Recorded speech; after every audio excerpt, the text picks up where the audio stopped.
Welcome. I'm Samala Dingus, and I am pleased as punch to introduce you to a very dear friend of mine, Stephen Heilakka, who has become quite a venerable artist. Can you tell us your journey, Mr. Heilakka? Thanks, Sam. And let me begin by saying it's so good to reconnect with you. Um, so I'm 67 years old, and I've decided at this point that my life really is divided into a book of three sections. I'm calling it a trilogy. The first book is called Great Expectations from Others. So I was an abused child, and I was trained to please other people. I should have been an artist or a designer or a musician, but those were not acceptable things in my family, which is really strange because my dad was a musician. When I said I was going to be a minister, it made great sense to my family. They loved that idea, and the church was very, very important to me. So by age 6, I knew I was going to be a minister. I went through the ministry, got ordained in the United Methodist Church. I got married, I had 2 children, did everything I was supposed to do. Mhm. And then at age 35, it all fell apart. I was kicked out of the church because I came out as a gay man. I divorced my wife, which is very, very difficult to do. And then I moved into the second book of my life, which I'm calling Journey to the Center of the Earth, my Earth. So from age 35 to age 63, having left the church and knowing that that was going to happen, I trained as a psychotherapist, and I wound up working with people who were abused. And I was very effective at it because I knew that experience.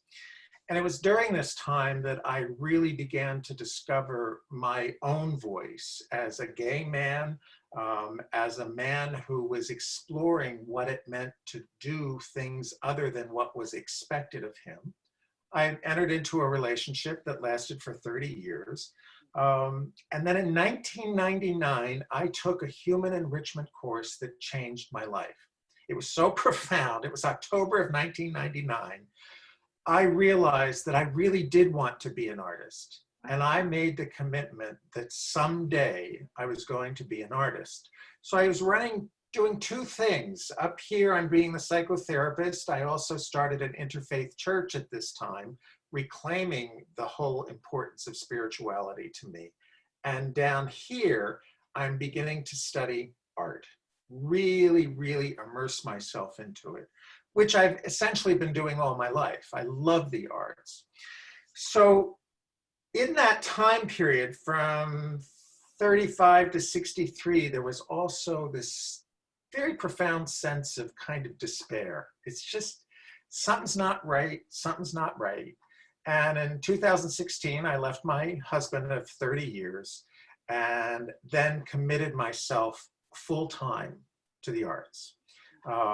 So now I'm in book 3, which I'm calling at this point, after a little children's book, The Never Ending Story, because what's happened is I've taken everything I've done in my life and it's all come down to this funnel, and I've never been so happy in my life. So I'm leading tours at the James A. Michener Art Museum in Doylestown, where I live. I've been doing that for 3 years. When COVID hit, I went through a whole new learning curve where I'm doing tours online, which I will be doing soon in my own work, in my own painting monk work. I have a life coaching business that is pulling on my therapy work and on my ministry work for people who are going through life changes. So that brings in a little bit of money. And then I have my art business. This year, every single venue shut down for selling my art. So I had to get really, really creative. And in July, I had my Christmas in July show, and I created a socially distanced art show in my garage, which was great fun.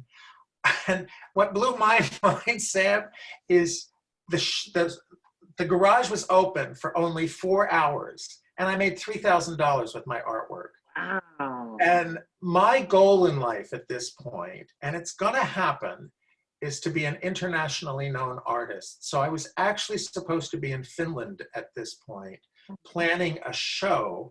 I've sold 2 pieces in Finland. I do this blog on my webpage, and for some reason, people in France and Germany are reading my blog. So I'm going to get over there. My name, so thank you for calling me a venerable artist. That's what I'm going to live into. So, you know, if people are interested, they can reach me through my website, which is www.paintingmonk.com. I have a monthly newsletter that is divided into 3 sections. The first section is called My Journey, in which I discuss what I'm doing artistically. The second section is Your Journey, where I'm educating people about art. So for the past 5 months, I've discussed the 5 shapes in art. And then the last is the featured work, just a piece of work that I'm talking about that's a little more in depth about what I'm doing. And then I'm on Facebook and Instagram and all that stuff as The Painting Monk. So I'm having a grand life, finally. I never knew it was going to be possible. I suffered with depression, struggled with that because of the abuse and all this stuff. I never knew it was possible to be this happy. And so if I have anything to say to anybody, it's stick to it. The people who love you want you to survive. Your ancestors who have gone on before you want you to thrive. Don't give up. I wanted to give up so many times. I never did. So wherever you are in your book, remember it's just a chapter you're in. The chapter will close and you'll start a new one. Life is grand. So that's my story, Sam. That was amazing. That was a great story. And that's so good to hear. And I'm so happy to hear that you're thriving. Yeah, It's all about thriving.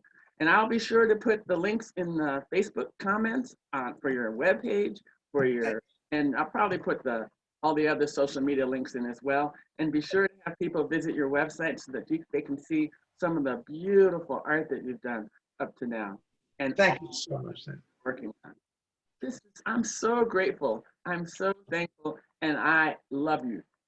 I love you too, and I'm so glad to be reconnected in the midst of this pandemic. Here we are. Thank you, Stephen. What a great interview. Thanks, Sam.